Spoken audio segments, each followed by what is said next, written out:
Magandang hapon po.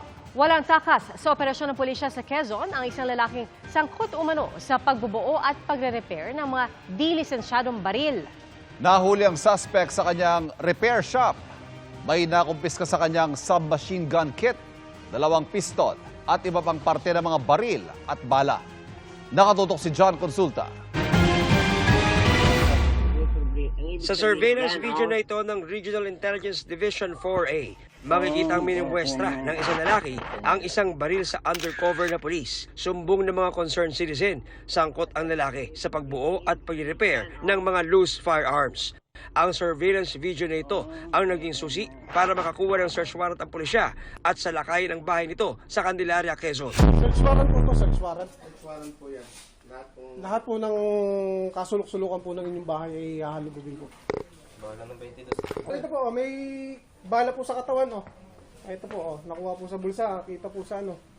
Bala ng 22. Sa kay tatay po ito. Ang suspect, tinangkapang itago sa mga pulis ang isang kahon ng bala sa kanyang damit. Ikaw ay may karapatang manahimik, ano? Lahat ng iyong sasabihin ay pwedeng gamitin, pabor o laban sa iyo sa lahat ng korte dito sa Pilipinas. Nang simulan na pagkahalugog sa work area ng bahay, Mga parts ng baril po, oh. Investigador. Ito po, oh. Investigador. Pang 22 to. Ito po, oh. Kababad. Merong shooting incident somewhere sa Quezon. Ang source pala ng mga firearm is dito sa isang bayan din sa Quezon. nakumpiska sa operasyon ang isang submachine gun kit para sa kalibre 22, 2 pistola, parts ng iba't ibang baril at mga bala. Pwedeng ibenta niya, no, sa mga magiging hold-upper o kaya magiging gun for hire. No, so wala na silang magagamit ng mga firearms na ngayon dahil atin pong nahuli yung tagagawa nila ng mga baril. Wala pang payag ang suspect na naharap sa paglabag sa Illegal Possession of Firearms and Ammunition Act. Para sa GMA Integrated News, John Consulta, nakatutok 24 oras.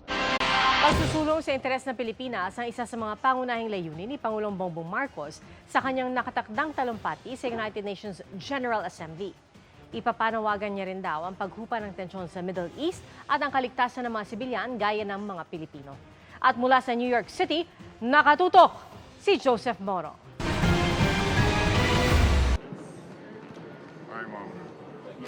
Bago magtanghali kanina, oras sa Pilipinas, lumipad sina Pangulong Bongbong Marcos at First Lady Luisa Arneta Marcos patungong Amerika.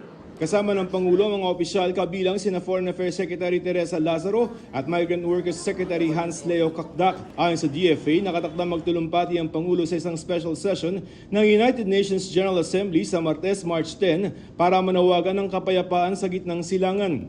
Kasabay na rin ito ang pagkampanya para maging non-permanent member ang Pilipinas ng United Nations Security Council para sa taong 2027 hanggang 2028. Dagdag ng DFA, ang biyaheng ito ang tamang pagkakataon para manawagan ang Pangulo para sa kapayapaan sa Middle East at kaligtasan ng lahat ng mga sibilyan, lalo na ng mga Pilipino.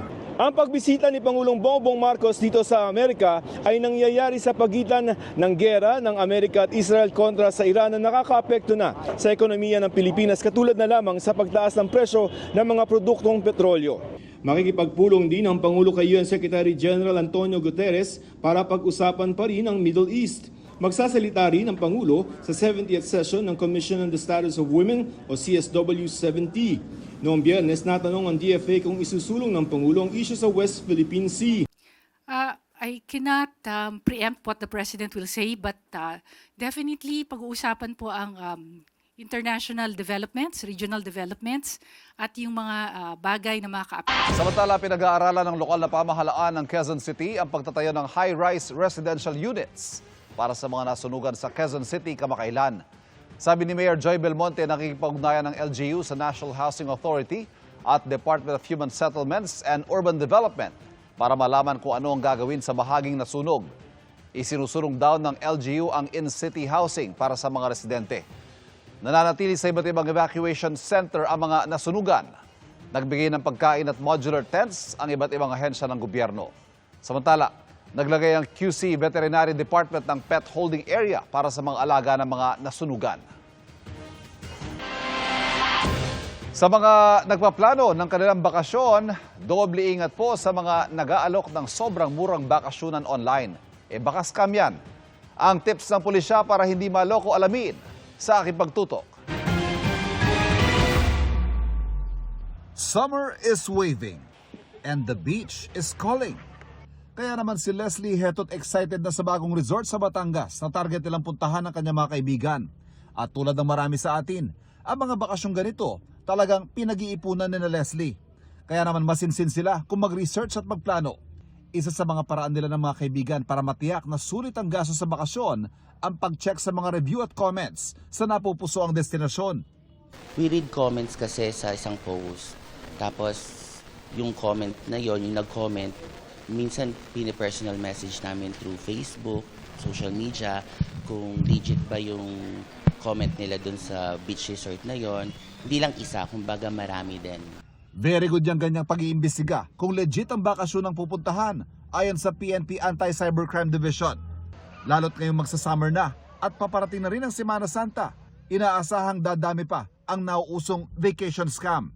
Yung tinatawag po nating vacation or accommodation scam po ay karaniwang ginagawa po ng mga cybercriminal sa pamamagitan po ng pag-post ng mga fake staycation or resort offers po. Sa unang 2 buwan pa lang ng taon, 29 na reklamo na ang natanggap ng PNP-ACG mula sa mga na-scam ng peking accommodation at staycation offer online. Ilang mga red flag ika nga o mga senyales sa maaring scam ang isang alok na accommodation kung ito'y too good to be true o di hamak na mas mura kumpara sa mga kahalintulad na resort. Pwede rin mag-check sa LGU kung totoo ang nasabing lugar o hotel, kung may address ba ito at telepono, at kung ito'y rehistrado. Agad din magduda kapag tila nagmamadaling maningil ng down payment ang katransaksyon. I-check din ang mga larawang ginagamit na pang-akit dahil maaring peke o nakaw na larawan lang yan mula sa ibang website.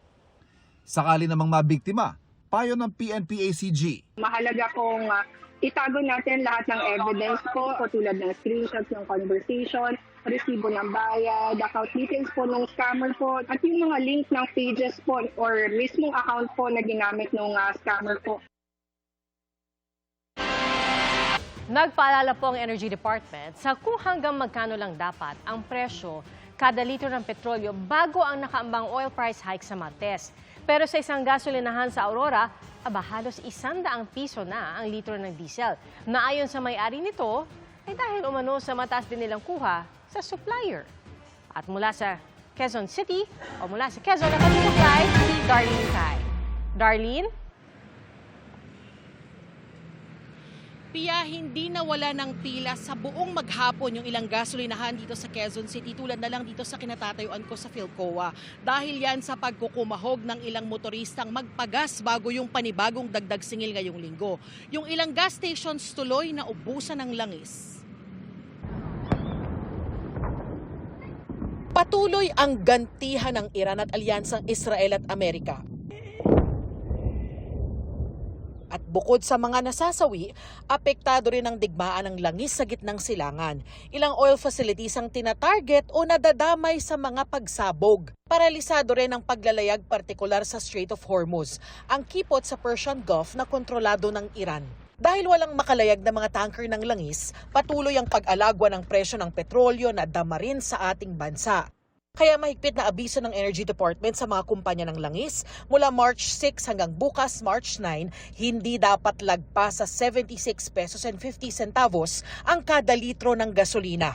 Ang diesel dapat hanggang halos 70 pesos lang at ang kerosene di dapat hihigit sa 100 pesos. Babala ng DOE, bawal ang hindi otorisado at hindi nakaschedule na taas presyo sa petrolyo bukod pa sa hoarding at iligal na bentahan ng langis.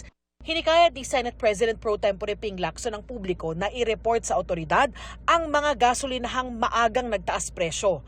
Para matiyak na nasusunod yan, may mga pulis na nag-iikot sa ilang gasolinahan ayon sa post ni Energy Secretary Sharon Garin.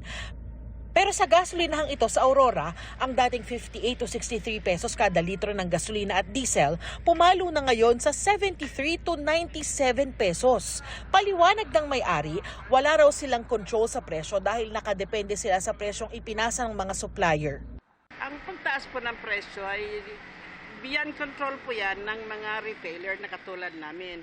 It all comes down from the distributor.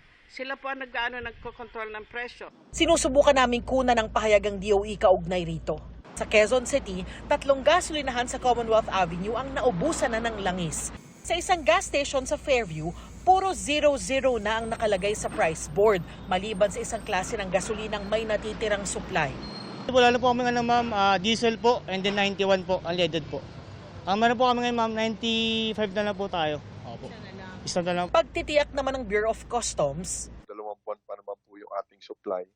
Hindi dapat tayo kabahan kagad. May kakayanan naman po kaming bisitahin yung ating mga warehouses po o yung depot na tinatawag ng mga oil companies upang mabigyan po namin ng kaalaman din po ang mga taga-Department of Energy. Magsasama-sama po kami upang hindi po magkaroon ng artificial shortage. sa ngayon, tumitingin na raw ng mga alternatibong pagkukunan ng petrolyo ang pamahalaan. Si Senator Sherwin Gatchalian naman naghain ng resolusyon sa pagbuo ng task force na magbabantay sa presyo at supply ng petrolyo.